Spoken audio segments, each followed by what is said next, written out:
Before we get today's video started, some things are bigger than basketball and what goes on the floor. And right now, that's the case for head coach of the Lions and Texas A&M Commerce and Coach Von Rosenberg. His wife suffered a stroke on October 13th, and he has 3 children. If you are willing and able to donate to their GoFundMe, I have the link to help the family pinned on the pinned comment below because as we all know, Red Raider Nation is the best at helping others in their time of need. And really, this college basketball community as a whole is unmatched in helping others as well. So again, if you're willing and able to help the Von Rosenbergs in their time of need, please look at the GoFundMe link down on the pinned comment below. All right, let's jump into today's video recap for Texas Tech as they beat Texas A&M Commerce to officially begin the Grant McCasland era by a score of 73-46. Now, we might get a little harsh when it comes to the second half performance because it was sloppy. Don't take my word for it. Coach McCasland even said so in his post-game press conference. But if you haven't already, be sure to like the video if you're excited to officially have Texas Tech men's basketball back. Listen, it just felt good to see the guys on the hardwood playing at the USA. It really did. And it was cool to see all the new guys trying to mesh together, whether that was Joe Toussaint, whether that was Warren Washington, and the countless others. It was also really cool to see Pop back, Lamar back, Robert back, all those guys back in the scarlet and black. So again, if you are excited about having Texas Tech men's basketball back, all I ask you to do is simply like the video. All right, let's get into the stat leaders for Texas Tech. Against Texas A&M Commerce, Pop Isaacs led the way with 19 points. Warren Washington led the way on the boards with 12 rebounds. And Lamar Washington led the way in the assist department with 4. Now, as a team, Texas Tech actually struggled pretty mightily, I might add, from shooting the ball standpoint against Texas A&M Commerce, specifically from 3. They shot over 40% against Texas A&M in their scrimmage against a top 15 team in the Aggies up in Denton. In the home opener and the Grant McCasland officially starting, well, they only shot 21.7%. They did look good from the free throw line, shooting about 83%, but they got to get better shooting the basketball. You could tell, though, early on in this game, or I shouldn't say early on in the second half, that fatigue was an issue here. And you could see that they were trying to press the envelope, maybe a little too much, Texas Tech was. But when it was all said and done, again, a win is a win. But some of the things that stood out to me from this game for Texas Tech, they had 18 turnovers.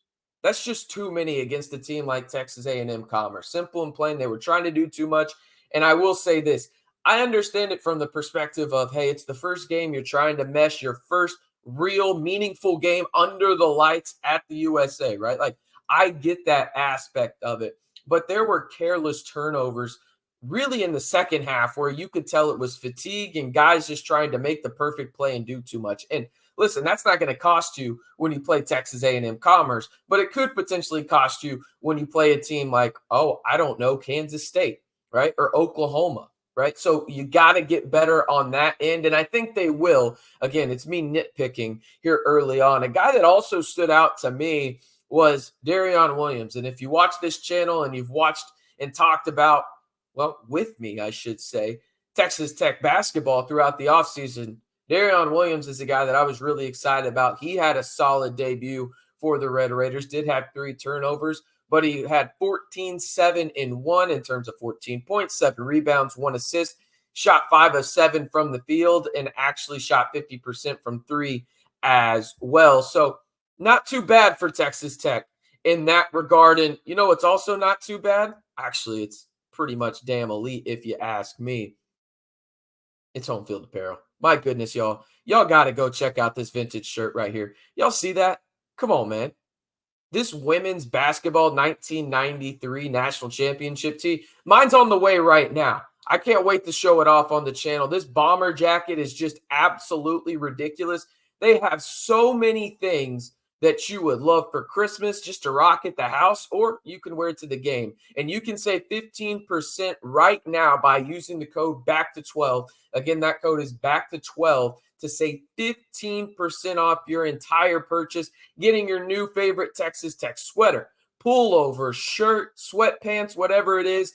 Home Field Apparel's got you covered. I'll have the link down in the description and in the comments below with the promo code BACK12 so you can save 15% on your new favorite Texas Tech shirt. All right, let's talk a little bit more about this game as, again, I thought there were some things that really stood out from what Grant McCasland said at the presser, and I'm going to really paraphrase some of this. And while I look down at my notes, bear with me. McCasland showed that the inexperience was there in terms of playing together. That was something that stood out to him. Instead of putting pressure on them, he also said Texas Tech decided to take chances instead. And what he means by that is having good possessions, right? They tried to do too much, whether that was in transition or really try and push the envelope per se when it came to the half-court setting. And when they were trying to put pressure on Texas A&M Commerce, they just tried to make the perfect play. And there's no such thing as the perfect play, right?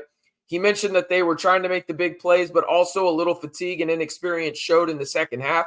Said they were trying hard, but the message will be make the simple play and trust your teammates, right? That's what Grant McCasland's all about. Go look at his stops at Arkansas State and at North Texas as well. He's been a team-centric kind of coach, right? Said Chance is their best three-point shooter. He struggled in this matchup against Texas A&M Commerce, but thinks he'll get back on track. Going to learn each other's strengths, right? I think that there's something to be said in the sense that, hey, it's the first game of the season. As I mentioned a little earlier, you're going to have to learn some of those strengths that you see in practice. How do they translate to a game setting, and how do your teammates react to that? That's part of the meshing process as a team. I thought they did a lot of things well in that regard. One thing that I thought they could do better was just their physicality aspect. Grant McCasland brought that up too. I thought they weren't physical enough around the rim in terms of just going up when they got rebounds, right? Specifically on the offensive side. Go up, use your physicality, use your strength, use your height, right? If you're Warren Washington, I thought that was something that stood out in terms of an improvement that I want to see moving forward for Texas Tech as they play San Jose State on Sunday at 1 p.m. at the USA, and really just moving forward throughout the whole season, right? Physicality was something that really stood out. He said the biggest focus will be sharing the basketball, being better in the physicality department, and again, simply making the simple play. Those were the things that really stood out to Grant McCasland, and he said it was almost night and day in terms of how Texas Tech was in terms of the physicality department in the first half to the second half, and you could see that in some of the decisions that they made against Texas A&M Commerce, did the head coach for Texas Tech. Now, he also said there was a benefit in getting out in transition, and that's something that they're going to prioritize moving forward because they think that that's a strength for this roster. You look at some of the guys they can mix match with, right?